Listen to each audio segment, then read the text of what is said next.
Memahami dunia mau kemana saat ini, kita harus memahami Amerika dan Tiongkok. Amerika dengan sistem yang sudah established menjadikan siapapun pemimpinnya, maka kebijakan luar negerinya akan sama, yaitu kendali dolar, kendali minyak bumi, dan kendali pangan, ditambah sekarang kendali kesehatan dan kendali cuaca. Tiongkok lain lagi, ada dua pemimpin besar di Tiongkok, Mao Zedong dan Deng Xiaoping. Keduanya beda cara kelolaan negaranya. Yang Mao Zedong ala Partai Demokratnya Amerika, yang Deng Xiaoping ala Partai Republiknya Amerika. Deng Xiaoping, Jiang Zemin, dan Hu Jintao adalah tiga serangkai. Namun Xi Jinping adalah New Mao. Beda kelolaan negaranya dengan tiga serangkai tersebut. Xi Jinping kembali ke Mao yang semuanya dikendalikan oleh pemerintah, heavy on government. Xi Jinping yang kuat menahan bara di dalam dadanya atas ketidaksukaannya terhadap Deng Xiaoping. Sebuah dendam yang dipendam selama 30 tahun. Dendam karena ayah Xi Jinping dipenjara oleh Deng Xiaoping. Karena itu, ketika Xi Jinping pegang kendali negara, geng Shanghai termasuk Jack Ma di dalamnya dan puluhan bilioner ciptaan Jiang Zemin dan Hu Jintao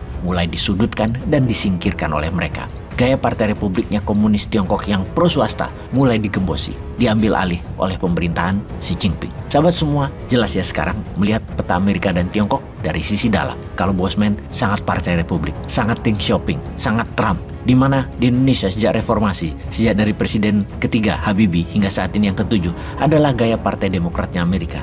Mirip Xi Jinpingnya Tiongkok sekarang. Jadi kalau mau beda nanti di tahun 2024, ya pilih republiknya ala Deng Xiaoping, yaitu pro swasta, atau ala Trump deh. Ya idenya New Mind lah yang dipakai. New Mind itu pro kapitalis tapi bukan kapitalis elitis dan oligar. Kapitalisnya kapitalis bawah, yaitu UKM. New Mind juga pro sosialis, tetapi bukan sosialis elitis seperti BUMN, melainkan buruh, petani, dan nelayan. Keduanya adalah ekonomi akar rumput, bottom of pyramid. Kalau yang sekarang di etalase lagi cari panggung untuk 2024, nggak tahu modelnya. Baik yang calon sudah menyatakan menjadi calon presiden atau yang masih menari-nari di sosmed dan media, yang belum ada partai, juga yang partainya masih malu-malu tapi mau, nggak tahu konsep bernegaranya. Ya jadi anggap saja sama dengan yang 5 pemimpin terakhir, yaitu era reformasi, heavy on government. Nanti kalau New Mind mendapat mandat, era reformasi selesai di tahun 2024, jadi era New Mind. Kita ke Tiongkok sekarang, di mana kita melihat peristiwa Tiananmen di tahun 1989 kembali menghantui Beijing di tahun 2022 bulan Desember ini.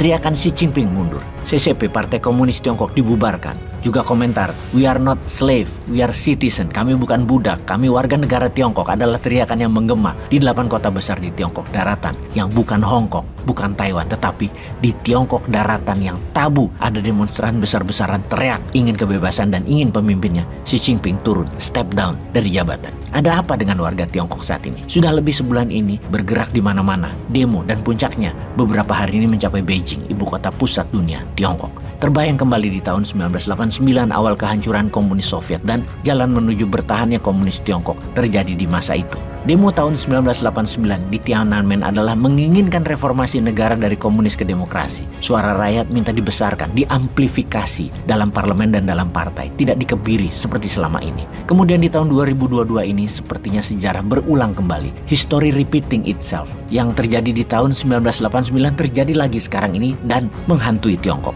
Di saat yang sama, selagi demo turun ke jalan, mantan pemimpin Tiongkok, 2 pendahulu Xi Jinping, yaitu Jiang Zemin, meninggal dunia di usia 96 tahun. Di mana bulan Oktober lalu baru saja lewat, yang masih ada dalam ingatan kita, Hu Jintao digiring keluar sidang Partai Komunis dan sampai sekarang masih dirumahkan oleh Xi Jinping. Jiang Zemin adalah pahlawan ekonomi ketika peristiwa Tiananmen terjadi di tahun 1989 dengan bukan mengubah konstitusi negara komunis jadi negara demokrasi, namun menerima kapitalis dan menjadikan ekonomi sosialis kapitalis pertama di dunia. Teriakan pendemo saat ini sama dengan yang didengungkan tahun 1989, reformasi pemerintahan dan kebebasan bicara. Pendemo meneriakan kebijakan zero covid policy dibubarkan. Kebijakan yang menghentikan ekonomi ini menjadikan rakyat di penjara di rumah mereka dan mereka sudah muak dengan kejadian saat ini. Sebentar, kita jeda. Kita bahas musuh Amerika yang lain, yaitu Iran. Kapan sahabat pernah mendengar teriakan kegembiraan ketika tim negaranya kalah dalam pertandingan kelas dunia? Never heard, atau belum pernah dengar, atau belum pernah ada kejadian tersebut? Pasti sebelumnya. Bosman juga sama, belum pernah tahu ada hal seperti itu pernah terjadi di dunia. Sekarang kita tahu, ternyata ada, yaitu ketika pertandingan sepak bola Piala Dunia di Qatar kemarin, Iran melawan Amerika dalam pertandingan knockout game. Iran kalah 1-0 oleh Amerika. Seluruh rakyat Iran berpesta turun ke jalan merayakan kekalahan timnya. Komentar mereka, "Kami mendukungmu Amerika." Teriakan di jalan-jalan Iran. Rakyat Iran turun ke jalan-jalan merayakan kekalahan timnya. Pertandingan ketiga antara Iran dengan Amerika, rezim Iran menjadikan pemain sepak bola Iran dipaksa dan diancam untuk bermain dan harus menang lawan Amerika. Akhirnya kalah. Pertandingan ketiga ini bagi rakyat Iran adalah simbol timnya rezim melawan kebebasan. Semua bersorak gembira ketika tim Iran kalah. Semua ini mengekspresikan kebencian memuncak pada rezim Iran oleh rakyatnya. Di mana-mana rakyat Iran berpesta, bahkan di stadion pun supporter Iran menyuarakan membela tim Amerika. Ditambah lagi banyak poster yang menuliskan Freedom for Iran People. Ada di banyak tempat di stadion Qatar. Oke, sebentar.